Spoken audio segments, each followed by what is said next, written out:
Hey everyone, I'm Jace McCormick, and welcome back to the MSL Podcast.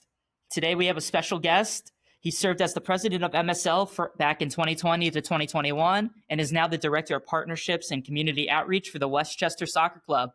Please welcome Ari Kwitkin-Close. Thank you so much, James. It is awesome to be on here. It's great to be back on campus, and I appreciate you hosting me. Of course.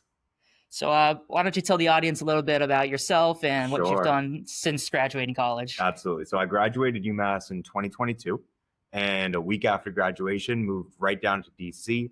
Started out with the Washington Commanders in inside sales. Did that for about 6 months. Got a promotion to their group sales team. Wow. A lot of fun. Got to oversee a lot of the youth football aspects for the Washington Commanders. Did large-scale group outings. Was there when we drafted Jaden Daniels, when there was an ownership change. So 3 seasons might not seem like a long time. It felt like a lot longer based on everything that was going on. And I would not trade that experience for the world. And in late 2024, I actually, because of UMass, I got a call from Professor Must. And nice. She tells me about a new opportunity starting out in Westchester County, New York. Brand new expansion, USL League One soccer team. So the third tier of pro soccer in the US, and they're hiring for a senior leadership team. So I was told if you want to make a pretty ridiculous jump in your career, take the phone call, and you always have to take the phone call, obviously. So I did, and I'm very glad I did. So I now lead community outreach and all partnership relations for Westchester Soccer Club. It's an absolute blast. Wow. So what do you...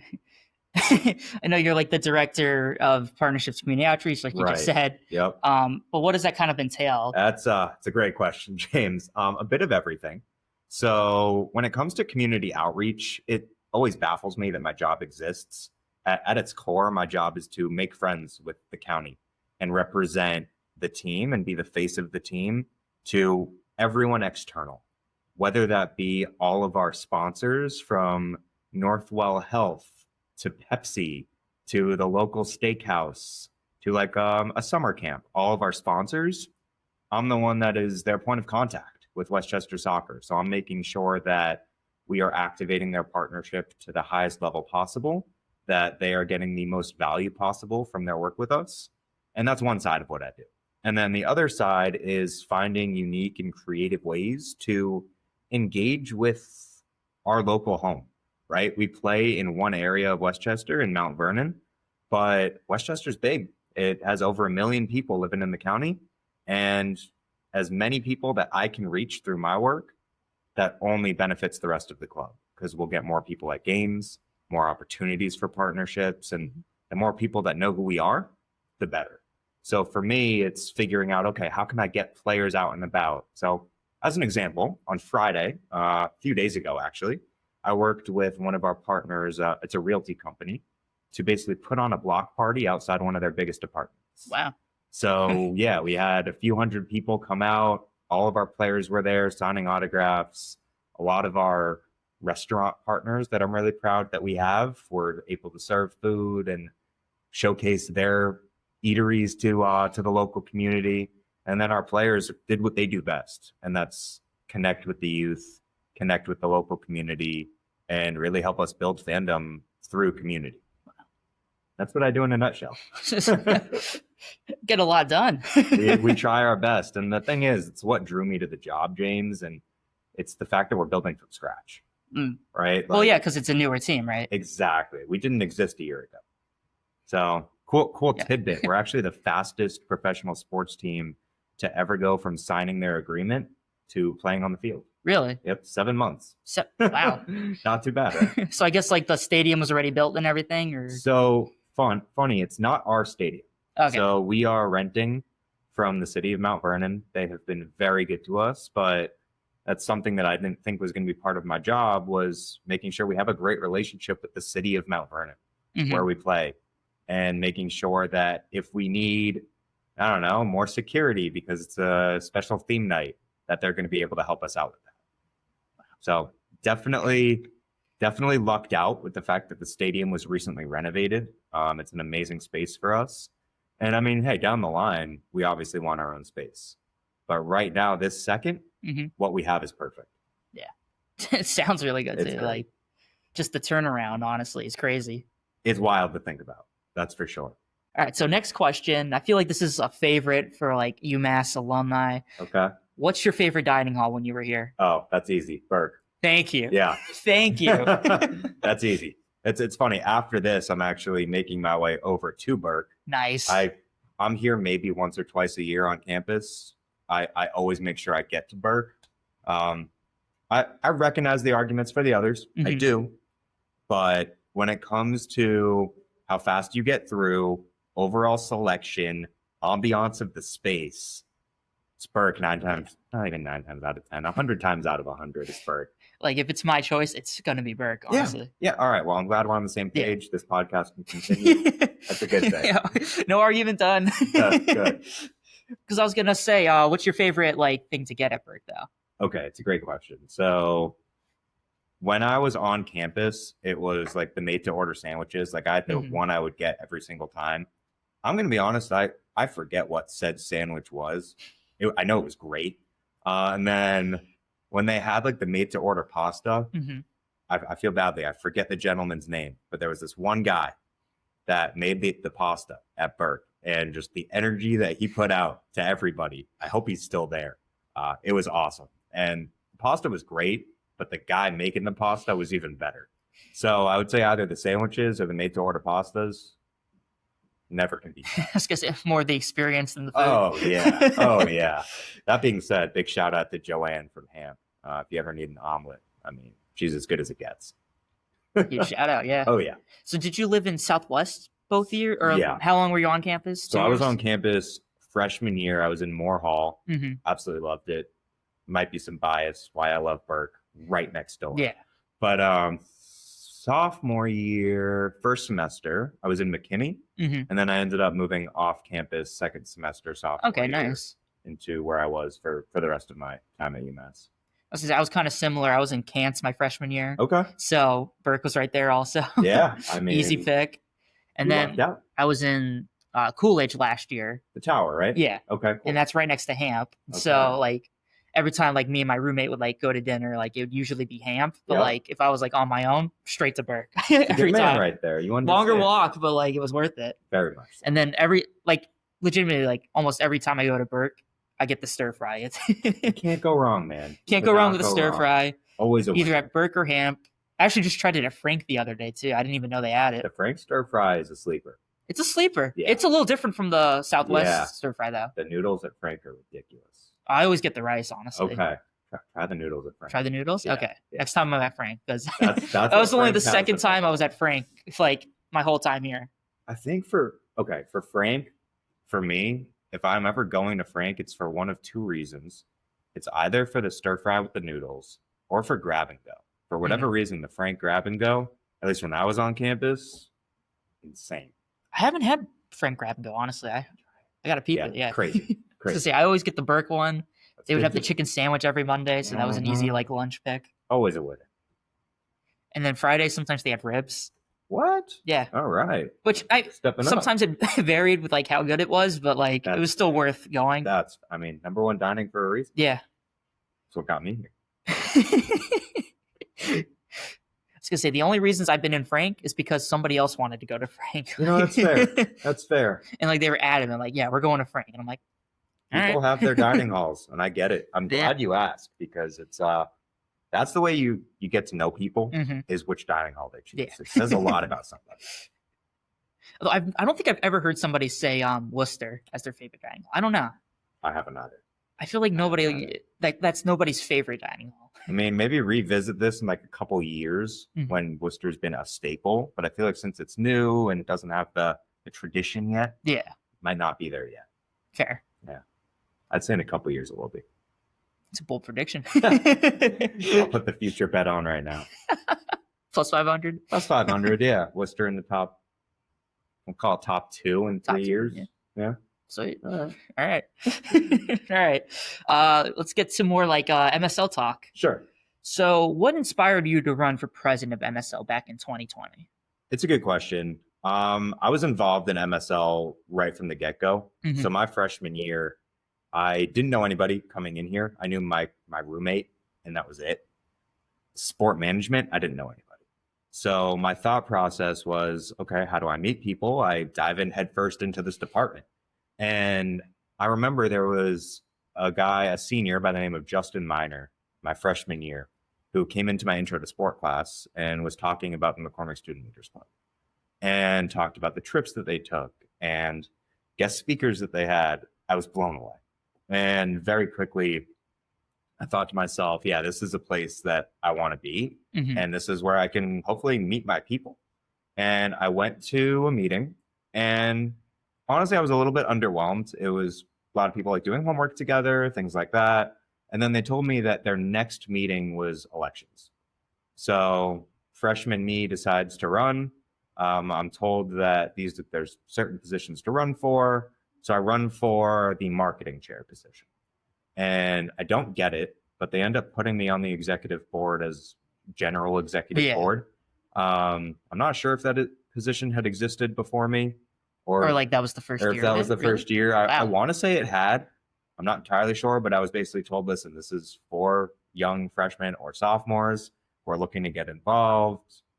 This is for you. So I get on the board, meet all the amazing people, meet my future boss in Washington. We can get to that too if you'd like. And what ends up happening is I just fall in love with this club. I see the power of what it can do. And then after my term as general exec, I became the vice president under Nick Kennedy.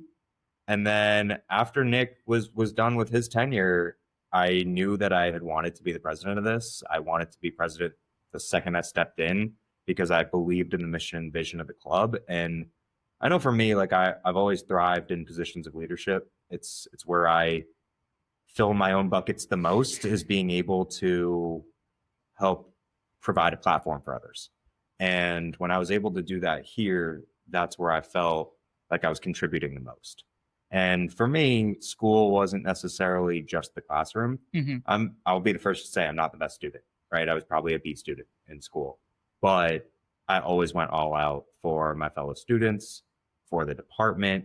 And I think that's what allowed me to essentially be, I guess, a no-brainer to lead with this club. Mm-hmm. And then from there, I just knew that this had so much potential, right? The amount of students that want sport management and want to work in sports, but don't really know how to do it. That's why this club exists. And that's why I think there was a bit of a revolution around MSL coming out of COVID, because people were yearning for more. And myself and the executive board around me, I had amazing people with me, thankfully. And we all recognized, okay, there's a need here. And we have the ability and platform to fill that need. So let's do it. And I'd like to think we did. Yeah. I was going to say that was like great to hear, honestly, because I feel like it's similar for like a lot of people that are like getting into, or like just coming onto campus. Yeah. Like I also had like knew nobody when I got onto campus. Right. Especially I came out from New York. So coming here and then not knowing anybody, I'm like, all right, well, I might as well go full send. Absolutely. I mean, it can be sport management. Like it can be daunting, and having a space like MSL that is just, it's now at a point where I think you're getting like, I don't know, like 50 to 100 people at meetings. And it's wild to think about. And it's a welcoming place. I mean, with that many people, anyone who walks in those doors, you're going to find your group. Yeah. Right. And that's a beautiful thing. Well, I think the great thing is like, because like, you know, sport, it's kind of the common denominator between everybody that's showing up. So it's an easy, you know, talking point. It is. It is. What's your favorite teams? That's what I was using at the first meeting yesterday when I was like trying to talk to freshmen. I'm like, all right, favorite teams. Great one. I love it. Especially like, because I was born in LA and then moved to Long Island when I was like 5, but like my teams are like split between the two. Okay. So I feel like I always have to preface it with like that before I start saying, oh yeah, I'm a Knicks, Chargers, Dodgers, Islanders fan. That's too funny. Because I'll just tell people that and they'll like look at me like, what the hell? Especially in Massachusetts. Yeah, when everybody's like, oh, Boston. Like, oh yeah. I mean, at least you're not a Yankees guy. Yeah. That's what a lot of people say. Yeah, exactly. It could be worse. It could always be worse. All right. So when you were president, obviously, you were like when I first got here, everybody that I talked to when I was starting out would always say, "Oh yeah, Ari this, Ari that." Sure. And my initial reaction was, "Who's Ari?" Sounds about right. Because like a lot of the people I talked to at the beginning were like juniors and juniors and seniors at the time. Yep. And so like they're like, "Oh, Ari was the best. You know, MSL really changed under Ari. Like you were one of the most influential people to this club." And so I was just curious if you could go more into depth in like some of the changes that you made while you were president. Yeah. First of all, I appreciate that. That's too kind. Team effort, first and foremost. I think for me, what I realized was we had more people in MSL and it was growing at such a rate that we had more people that wanted leadership positions than we had available, right? So when I joined, there were 5 executive board positions. That was it. Wow. And like a general board did not exist. There were some positions on the executive board that didn't exist. It was 5 spots. And if you were not one of those 5 people, you were a general body member. And that was it, right? Yes, there was the PVTO and you could be involved with that, but it was not as robust as it is now. Mm-hmm. So what myself and the executive board that I was lucky enough to work with thought through and what we ended up enacting was just a massive organizational flowchart shift and a lot of additions. So we added a couple positions to the executive board. We created a general board. And what that did was it essentially tripled the amount of opportunities for leadership within the club. Mm-hmm. And very quickly coming out of COVID, what we realized was we just need in-person events left and right. So whether it was going to the Hampshire, like Hadley Mall and taking over, going bowling, going to a movie, go-karting, whatever it may have been, or going to somebody's house and doing a mixer with the entire club, right? Yeah.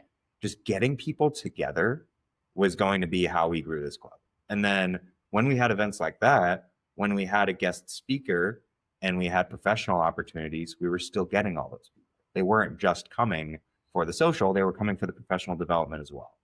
So what we realized was, okay, we need to give people what they're looking for. And what they're looking for is opportunities to lead and opportunities to make a bigger impact. So we created a new organizational chart, which included a general board.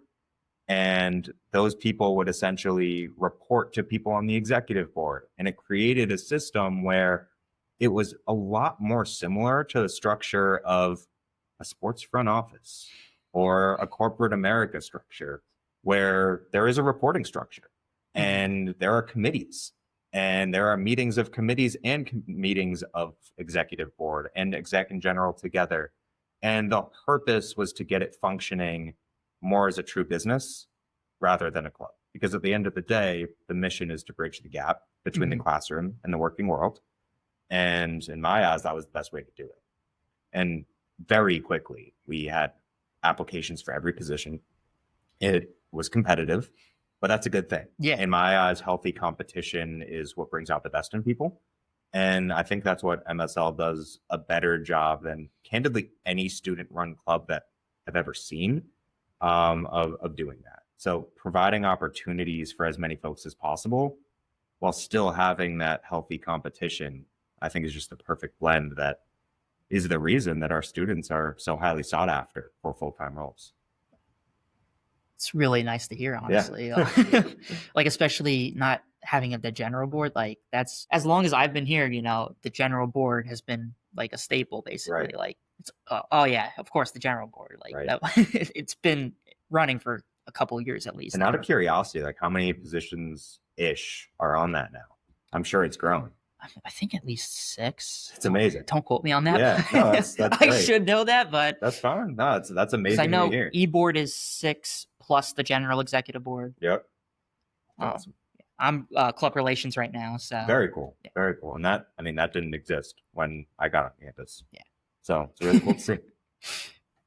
All right, yeah, that was really nice to hear.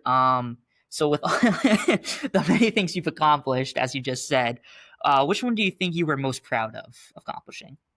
It's a good question. I would say it's specific moments that I'm proud of. And one that I'll point out was actually highlighted on the LinkedIn the other day. It was Brendan McDonald. And this was 2019, I believe. It was the club fair, and it was in the student union. And this kid comes up to the table. He's like, "Why should I join?" And he's like, "I'm an accounting major. I like sports, but I'm not majoring in it. I'm not going to work in it." And I don't remember the exact conversation, but I basically just said, if you want to meet like-minded individuals who also like sports and professional development at its finest. And the other piece too is, even if you're looking to go into accounting, every pro sports team has an accounting department. So our next meeting is like, I don't know, in a couple days. Come on by. Here's my number. And Brendan very quickly became a leader within the club. And I think it was just interactions and moments like that where you put yourself out there and meet somebody new, and they end up being just a massively influential person to the organization. And Brendan became somebody that everyone knew, right? He wasn't just a member. Yeah. He was somebody that really went all out for this. And I mean, I hope I can hire him at some point to run accounting for Westchester Soccer. That would be a cool full circle moment. And then the others are when I see McCormick Leaders Club folks getting full-time jobs, whether it's sports or elsewhere, just because recognizing that what we as a collective student body have built together is allowing people the platform to get jobs. It's crazy. Yeah. So I think for me, like that's what I'm most proud of, is recognizing that space has been built for true connection, but also true development. It's really cool to hear about, or Brendan specifically, because he was, I remember, one of the first people that like I met within MSL. That's awesome. When I started. Really cool. Yeah. And then you also mentioned, people getting full-time jobs coming out of the club. Yeah. One thing that I've always, I think us as a club have like noticed recently is like the pipeline from like MSL to Washington, DC, especially with the Commanders. Yeah. Like strong. Yeah. You, Eric, Gianna, Ben just did an internship. Yeah. And there's some others too. I mean, Marissa Batterini's over there. Kaleo DeStefano's over there. Jenna Melvin was there. I mean, it's wild. Yeah. And I don't think that's going to stop anytime soon. I don't think so either. And that's the interesting thing about pro sports is there are real pipelines that get built. And the fact is, Washington, I would say, started because I joined Sam Barlow, another UMass alum. And then I met Marissa at the career fair. I obviously knew Eric. And we made sure that they got to Washington, and they're crushing it now, like some of the top people in the organization. And then we have Kaleo, who just came in. We have Gianna. Ben absolutely crushed his internship. He's going to get in.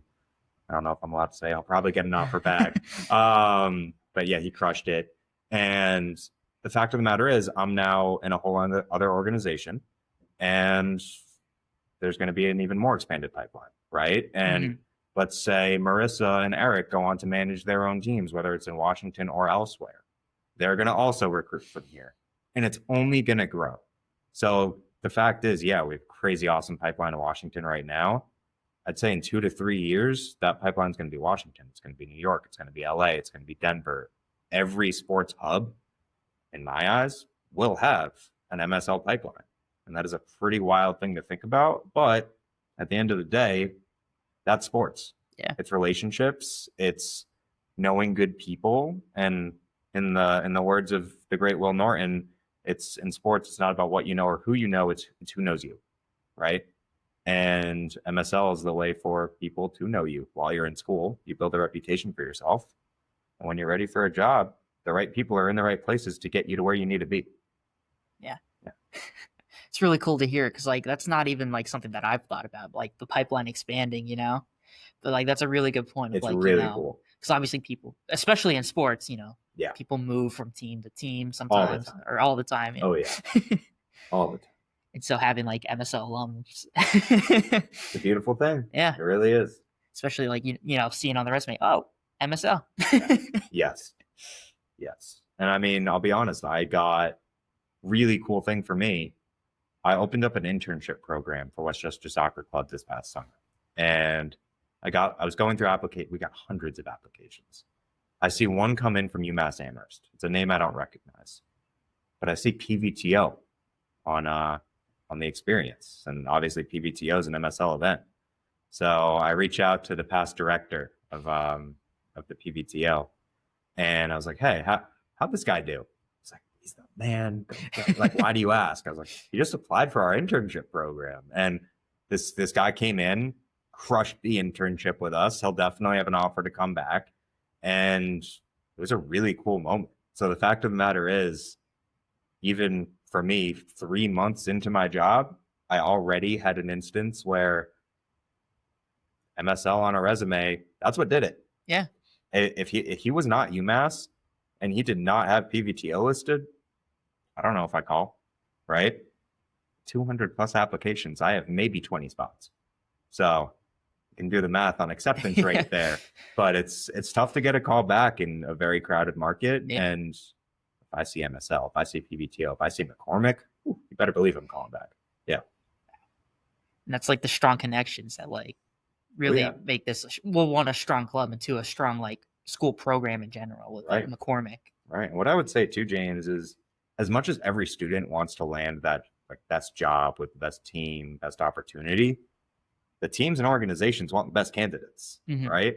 And I know that this club is going to have those best candidates.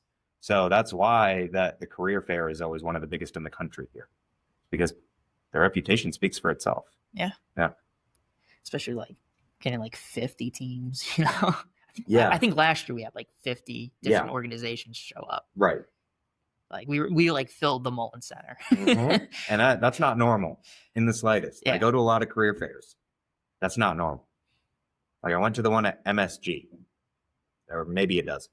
Really? Yeah. Maybe. At MSG? Yes. Wow. Yes. That shocks me, honestly. Tells you everything you need to know. Yeah. Wow. All right. So with your whole time here at MSL, what was like your favorite memory in general? The first in-person meeting out of COVID. And reason why, we were gaining really good traction when the pandemic hit. Really good traction. And it was when I was VP, and we were cruising. We were starting to put together in-person events. We were starting to get a member base, and then everyone gets kicked off campus. And we're thinking to ourselves, all right, it's sink or swim time. So it was a situation where we were thriving on in-person opportunities, and we didn't have any. And we had to get really creative. The elections where I ran for president were done over Zoom. And then my first few months as president of MSL were done over Zoom. And I was pretty concerned about getting back on campus because I knew that it was a really pivotal time for us. Like the last meeting in person that we probably had like 30-ish people. And that was really strong for us at the time. Wow. And then Zoom meetings, we were probably getting 50 on average. But in my head, I was thinking they have nothing else to do, right? Like what else is anyone doing during Zoom? They're trapped in their house. Any opportunity to chat with folks sport management wise, anyone's going to pounce on. My worry was when people came back to campus and restrictions were lifted, that people were going to want to go to house parties and see all their friends and go out to dinners and do all the things they were not able to do instead of coming to an in-person Leaders Club meeting. And the fact of the matter was, our first meeting when we came back on campus, we counted over 120 people in that room.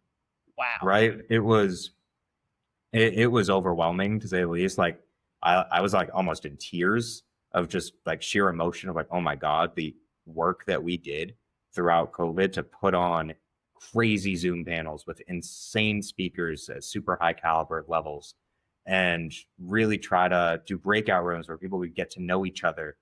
What I learned was they all wanted to meet each other. They all wanted to have that community.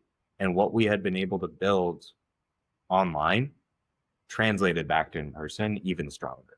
So we had like 120 something people at that first one back, and those numbers didn't slow down. That's the other piece. So I think for me, proudest moment was that first meeting back when we realized, okay, we've built something, and we've built something really special. Yeah. So 120 is like, it was nuts. Yeah. Yeah. Like, especially like, it's like we'll still hit like 100, Yeah. And like really proud of it. Like 120 is insane. It was wild. It really was. Was it like in one of the newer rooms? Yeah. In the it new was, hub? that first room, like that massive double one, in the new building. Yeah, one of those, 120 something maybe. Okay, yeah, like the 125, 135. Yeah, one of those. And 135 sounds familiar. But most of our meetings were in there. We would run out of chairs within the first 5 minutes. Wow. It was fun, that's for sure. I was gonna say, because like sometimes we'll have our meetings in the new hub, sometimes it's in the old building. Yeah. Just depends on the semester too. So like I always love having them in the new hub because there's always space. Always space. The rooms are cooler compared to the ones in here. Brighter, good feel. Yeah. Yeah, absolutely agree. All right. So I think you've mentioned this a little bit already, but how has MSL like helped you when you've like moved on to your professional career? I mean, it's the reason I have the job I have now. I'll say to anybody, the most that I learned and the most that I gained from my time at UMass was through my work with MSL. I learned more as a leader in that club and a member of that club than I did in any of my classes. That's not a knock to the classes. They were amazing. We have the best professors probably in the whole country when it comes to sport management. I'd say the world. And they all taught me so much. It's to say how impactful the Leaders Club was. And the fact of the matter is, the skills that I got from putting on the PBTO with Professor Must, or reaching out cold to the Harlem Globetrotters and getting them to send a couple players to our PBTO my last year, landing sponsorships, managing people, right? And having tougher conversations, holding folks accountable, but also celebrating the wins, right? And those leadership philosophy aspects that I was able to learn here through the best of times, but also some of the tougher times, that's prepared me for my leadership role in Westchester, where I was overseeing PBTO directors and executive board, PBTO other directors under the main director. And it was a lot of people and a lot of things to manage, but being able to just figure it out, right? Yeah. That was always the mantra, is whatever it is, we'll make it work. And having that mindset of looking for solutions rather than identifying problems is a very rare trait, but it's one that I think most people in MSL leadership learn. And what I learned from MSL leadership, I am going to take with me the rest of my career. There is no shot that I would be anywhere close to successful in the role that I have now if it were not for MSL. Yeah. I was gonna say, because like even with my time at MSL, like I've also noticed like the improvements that like I've made with both like my workflow, like especially like once I've moved up like through general exec and then now club relations, realizing that like, okay, this is how I need to start like organizing my stuff. Yeah, like absolutely. Becoming more organized has been something that like I feel like MSL has really taught me well. Yes. Because then like, it's not just like affecting me, because then it starts affecting the whole club. Right. And so it's like, I need to get my stuff together. Right. When it's bigger than you, it forces you to be at your best. Yeah, forces you to learn. Exactly right. Yeah. Love it. All right. So it's more of a graduation question, I guess. Okay. Something that even though I'm starting my junior year, still something I'm thinking about. How did you handle the transition from like college into like working in the sports industry? Just like switch from college to like professional job. It's not easy, that's for sure. I think it's making sure that you recognize you're not a senior anymore, right? You are back at the start. And as soon as you can accept that, it becomes a lot easier. I think that a lot of people have the misunderstanding that working in sports is always sunshine and roses, right? And like once you get the job, you're good. No. Once you get the job, that's when it starts, right? And then it's just a hard reset. And understanding that the work and the effort that it took you to get there, it all resets. But the work and effort it took you to get there, if you can repeat that, oh my goodness, you're set. So I think for me, it was recognizing that this was the beginning rather than the end point. And like, I recognize that I was in a position that many would want to be in. right? I was starting with an NFL franchise in a sales role. And for many, that's exactly what they're shooting for. That was great for me. And that said, I was starting with 15 other people. There were 16 of us total. After 2 months, I think that 16 was down to 8 or 9. Really? Yeah. Wow. It says a lot, right? But the fact of the matter is being able to persevere, do what it takes to work hard and create your own success goes really well. So I think for anybody, right, no matter your profession, whether it's sports or elsewhere, there are always going to be moments at the beginning where you think to yourself, I don't know if I can do this, right? Mm-hmm. And imposter syndrome is real. I'll be the first to say it. But the fact is, if you're able to work hard, outwork the people to your left and right, and have a good attitude, sky's the limit.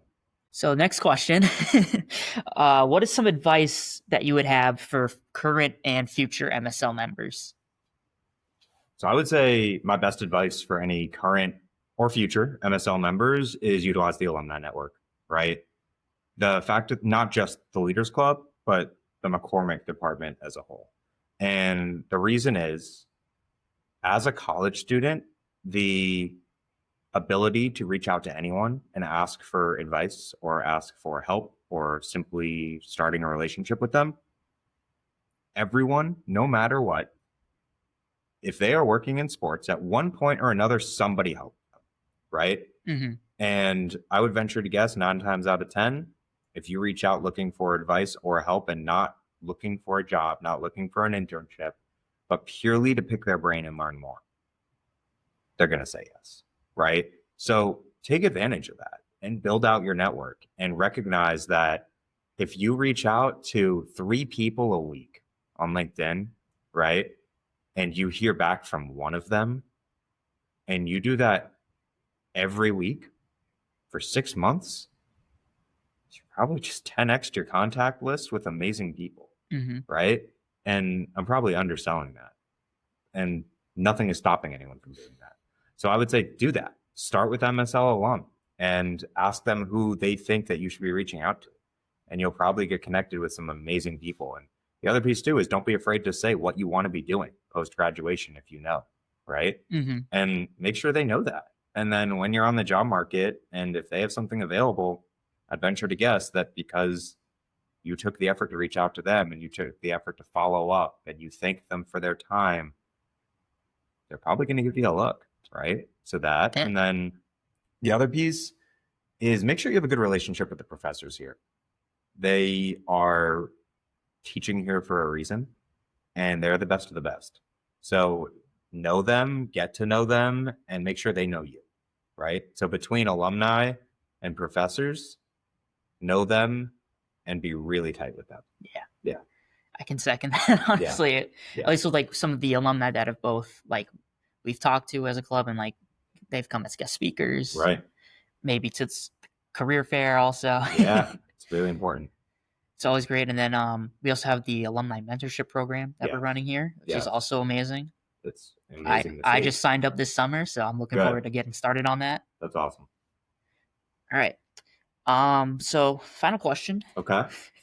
What are you looking forward to in the future for like your career in sports? Wow. It's a good question. Haven't been asked this one before. I think for me, it's recognizing that I have been in my current role with Westchester Soccer Club for 7 months. And I feel like it has been years in the best way possible. I've learned more than I ever thought I would learn. I am doing things that I didn't think I would have any business doing for a very long time.